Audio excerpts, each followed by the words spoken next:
New York के इलाके long island के मिनियोला सबब में वाकई जिमीज स्पोर्ट शॉप में अलग अलग किस्म के पिस्तौल और रिवॉल्वर्स के साथ साथ AK-47, AR-15 और दूसरे सेमी ऑटोमेटिक राइफल्स भी खरीदे जा सकते हैं। ये इस इलाके का ऐसा पहला गन स्टोर है जिसके मालिक एक एशियाई अमरीकी हैं। हमारे स्टोर खुलने से पहले यहाँ के एशियाई लोगों को पता भी नहीं था कि आछी हथियार कैसे खरीदते हैं या वो खरीद भी सकते हैं या नहीं। लेकिन ये स्टोर खुलने के बाद, क्योंकि हम भी एशियाई हैं, बहुत सारे लोग असला खरीदने लगे हैं। जे कहते हैं कि पिछले कुछ सालों से एशियाई यानी चीनी, कोरियाई या वियतनामी निजाद अमरीकियों के खिलाफ बढ़ते हुए हेट क्राइम्स कम्युनिटी को हिफाजत के नए रास्ते ढूंढने पर मजबूर कर रहे हैं। यही रुझान दूसरी अक़लियतों में भी देखा जा सकता है।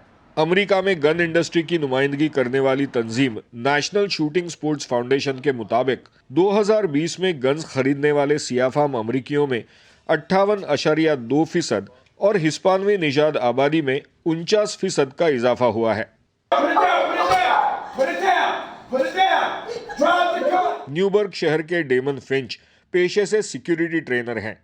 उन्होंने अपने ट्रेनीज में भी ये ट्रेंड देखा है।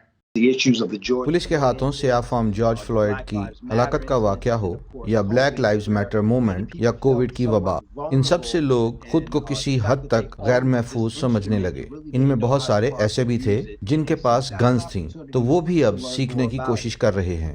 हमजिन्स और ट्रांसजेंडर कम्युनिटी से ताल्लुक रखने वाले गन ओनर्स के ग्रुप पिंक पिस्टल्स की रुकनियत में भी इजाफा हुआ है। जो लोग हमसे रब्ता कर रहे हैं उनमें से कुछ क्वेयर कम्युनिटी के खिलाफ बड़े जराइम की वजह से आ रहे हैं, तो कुछ मौजूदा आलमी हालात और कुछ इलाकों में बढ़ते हुए जराइम को देखते हैं और सोचते हैं कि उन्हें अपनी हिफाजत की जिम्मेदारी अपने हाथ में लेनी होगी।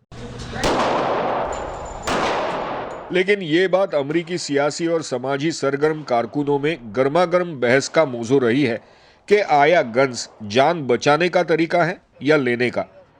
अमरीकी सेहत के इदारे centre for disease control and prevention के मुताबिक 2019 में 39,000 से भी ज्यादा लोग गन्स से मुंसलिक हादसात का शिकार हुए।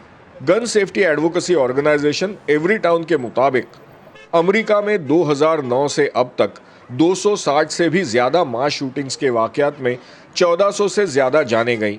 गन वायलेंस कम करने के लिए कई कानून भी पास हुए हैं। न्यूयॉर्क समेत कई रियासतों में पिस्तौल और रिवॉल्वर्स खरीदने के लिए लाइसेंस जरूरी है। लेकिन अमरीकी गन कल्चर के रिसर्चर डेविड यमाने कहते हैं कि मुआशरे को मास शूटिंग से भी ज्यादा खतरा नए गन ओनर्स की लापरवाही से हो सकता है। अगर नए गन ओनर्स असले को इस्तेमाल करने और उनके ख्याल के सही तरीकों को नहीं अपनाते तो लापरवाही से गोली चलने का खतरा बढ़ सकता है।